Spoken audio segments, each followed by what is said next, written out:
What's up guys, and welcome back to episode 2 of the Leeds United career mode on my channel JCG Gaming. So as you can see here, we're just going into our next pre-season friendly match against Armenia Bielefeld, I think that's how it's said, but as you can see here, Byram going down the right, cuts inside, gets past the two wingers slash fullback on that side, pulls back to Moat, but Moat misses it, probably on his weak foot as well. I do think Moat is left-footed, shall we say. But as you can see here, they were still working some chances. A shot from about 23 yards, and it just sailed over the bar, no problem for Silvestri. But as you can see here, they're breaking forward again, putting a few passing moves together, tries to get it into the box, but here we go. Is that a penalty, guys? Let me know in the comments, is that a penalty? I mean, I didn't touch any buttons to make him pull down. I think he more ran into me than anything, but you probably would see them giving a penalty in real life, so maybe it is, but for me, I'm not so sure. But Klosh stepped up to take it against Silvestri, and he hits the post. As you see there, Silvestri would have been nowhere near it, going for that top left-hand corner, which I always go for. And yeah, so we live to fight another day, but they were still working the ball even more, but that was more of a comfortable save for Silvestri there. But now into the second half, as Klosh comes with it, knocks it back into Kluge, Kluge back into Klosh, and a shot, which is decent save from Silvestri, nothing too special, but it's still a decent save that he had to make. And then Kluge coming in again, knocks into Müller. Müller running around the outside, trying to get around our defenders, finally puts the ball in the box, but we were so lucky there not let it fall. But then it comes outside to shoots, and that's a free kick for them as well. You know, it did knock it past us, did go into us, we did block his pass, so yeah, probably was a free kick as well. But they're setting up players for it. It's one of those where he's going to let it off, takes a strike, and it just goes wide. Silvestri lucky there. I don't think he would have had that if it would have, and it probably would have nestled into the bottom hand corner. But as you can see there, it's constantly them attacking again, breaking through. Good save by Silvestri, and luckily for us, the other man misses it. And there you go. There's Lewis Cook in front to block the ball. Arguably one of the best players played in pre-season so far. But as you can see here, they're working away, ball across again, takes a strike, goes wide, and for some reason, I don't know how, that was given as a penalty. Someone please explain to me in the comments section below why that was. But fortunately, they missed it again. I went for the same corner that I always do, and fortunately missed it. But as you can see here, we're out on the break again. Antonucci picks up the ball, lays it off into Byram. Byram into Dallas. Dallas running through, hopefully he would score, and he smashes it right into the top of the net. No chance for the goalkeeper, although it was probably poor positioning from the goalkeeper. Always cover your front post. That is the one rule that you have. Always cover your front post. And he managed to sneak it in front post quite comfortably as well. So, but after all the pressure we've come under from Armenia Bielefeld, then, you know, we've fortunately got on the break after they've been tired out, and we finally got a goal, which is what we needed. We probably didn't deserve it, especially with them having 2 penalties as well. One of them quite questionable, but you know, they all count. So as you can see here, we're doing some more training. 5 players, 5 of the lower rated players in the team, just trying to get up. As you can see, Dukara goes up to a 67 there, which, you know, helps our striking department out a bit more, as I do think he's probably one of the quite weaker players. So obviously you can see here, Kelechi and Nacho trying to bring in a replacement. Hopefully send the young lad Walters out on loan. But as you can see here, 4 years, £6,000 a week, squad rotation role. He did want a role, so we gave him one. And as you can see here, we've got 576,000 for the prize money from where we got to at that stage. As you can see here, Louis Coyle probably not going to be involved in our team. Selling for £140,000 to Port Vale. Really just wants to get him off their wages.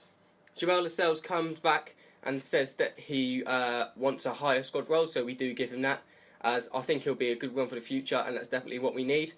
And then Brandon Barker, again, same as Lascelles, wants a bigger squad role, so we'll give him that, because we need him at the club. He's a good winger with good prospect and good potential in the future. But as you can see here, Brendan Galloway finally accepts his contract, £5,000 a week, £1 million from Everton. I think that's definitely going to be a good deal for us, and it will prove in dividends next in the next couple of seasons, when he's probably up and around the 75, 80 rated overall, which is, you know, what at the end of the day you want to get your players to. So as you can see here, we're in a game against Randers from Denmark, I believe, and they're having a few opportunities now, a few good shots, a few good saves from Silvestri, nothing too special at the end. But as you can see here, Walters, the young lad, plays it over to Dukara. Dukara takes it down, plenty of space there just to slot it in, and it's a great finish from Dukara. Third/fourth choice striker at the minute. I don't see that he has anything special. He hasn't even got amazing height and good heading, or amazing pace that can just split any defence open. He's one of those players where there's nothing really special about him, so I'm not really sure at the minute if I'm going to keep him. But scoring goals like that, good strength on the ball, just to slot it past the goalkeeper, and that does help him out to say to me, look, I need to stay at the club. So then, as you can see here, Randers again, nice over top through ball, and somehow Silvestri misses that. And how lucky were we there? He hits the post, 83rd minute as well. How lucky were we about that? I mean, 999,000 times out of 1 million that goes in. So we were so lucky there. But fortunately, the 1-0 win, and we progressed through to the next round. So as you can see, Ross Killott, permanent move, get him out of the club. We wouldn't want him here. Tommaso Bianchi's finally left the club as well, and Tyus Browning wants a more improved squad role. So he comes in, we see 4 years, as we did before. Let's give him a squad rotation, and hopefully he actually accepts his contract. But you can see here, more prize money, £854,000, I think that said. And then, there we go, you've got confirmation, Louis Coyle's just gone and left the club. And Brantford Barker finally, £1.6 million, £4,000 a week. And he will be a great signing for the future. But his ex-Man City teammate, Kelechi Iheanacho, is still being quite stubborn on the squad role. He still wants a high one, so we do offer him important first-team player in hope that he will accept it. And as you can see here, Jamal Lo Celso has accepted his contract, and he will be joining Leeds United, and he will definitely be someone who will stay here for the future. Maybe even captain in future years' time, but I don't know if that's going to be taken off Bamber at a minute. That's yet to be seen. But as you can see here, coming into another round of the European International Cup, they had a few good shots here, one hitting the post, one just going slightly wide, but we really need to get on attack, and we did start to here with Antonucci. Antonucci plays it into Wood, nice little left foot finesse from Wood, and after 18 minutes, probably the earliest we've scored a goal in this cup so far, we've got one in the net, and we're up 1-0, which usually doesn't happen until, say, the 70th, 80th minute. But it was good work. It was good work from our strikers. Antonucci linking up with Wood, good for Wood to stay on side, left foot finesse, great finish, and a great ball from Antonucci. That's his first goal in the cup. But then they were breaking forward again, and they always look like scoring, to be honest. This guy, look at his hair. What is wrong with his hair? And you know what? Silvestri probably should have saved that front post, 12 yards out. Come on, you've got to do a lot better than that. I mean, Silvestri's been good for us most of pre-season, but that really should have been saved by him, in my opinion. Let me know what you think, guys. Do you think Silvestri would have saved that? I know there's a bit of power on it, but as I said earlier, always cover your front post. That's what you should do. And that levels them up. As you can see, their fans, they're going absolutely mental. But, that's just things that happen. But as you can see here, the goal with the weird hair puts another ball in, but it comes out to the edge of the box, plays it into his striker, and that's a great finish. Nothing Silvestri could have really said about that. But that's the only thing I will say. When I try that never goes in. When I get played back to goal in, and I try on FIFA just to shoot like that, it never actually goes in. So maybe that's something that the AI have just got better at, as they have, like with possession, things like that. They always have all the possession. But as you can see, Moab plays it into Cook. Cook trying to work her way around, trying to find a pass, plays it into Antonucci, and Antonucci with a bit of acceleration, cuts inside, left foot finesse shot, and it's a great finish from Antonucci in the 78th minute. Definitely what we needed there, build some more confidence back up, get back into the game, and that's all we could really expect from the boys. We needed to get back in it and try and force this game to extra time, because there was no way that I've seen us win it in normal time, because they were just coming on to attack it and looked like they were going to score at every opportunity. But as his first goal of this cup, usually more goals have been scored from midfielders, usually in this cup from the Leeds players anyway. But as you can see here, off the kick-off, they're just trying to work the ball about, trying to make up an opportunity, passed it into their central midfielder, up to their striker, out to another striker, and what a volley that is. I've never done that on FIFA, and I doubt he's any more than a 72 rated, so how he's done that, I have no idea. But it's a great ball into him, just perfects it up for a half volley, and it is a great strike to say the least. Look at this, bang. I think that's probably even the outside of the left foot as well. It's a great strike, and there was no chance Silvestri was stopping that. And in the end, that cost us the game. But, you can't really complain when you go out to a goal like that, because that is just absolutely unbelievable strike, and you have to applaud the striker there, because there is no way Silvestri is getting to that. As you can see here, after the game, Ross Killott got sold, finally, and then Tyus Browning still wanted a better squad role, so we just offer him crucial first team player, because we know he's going to be a good player for the future as well. Got decent potential even for a 21-year-old at 67-ish rated, I think it is.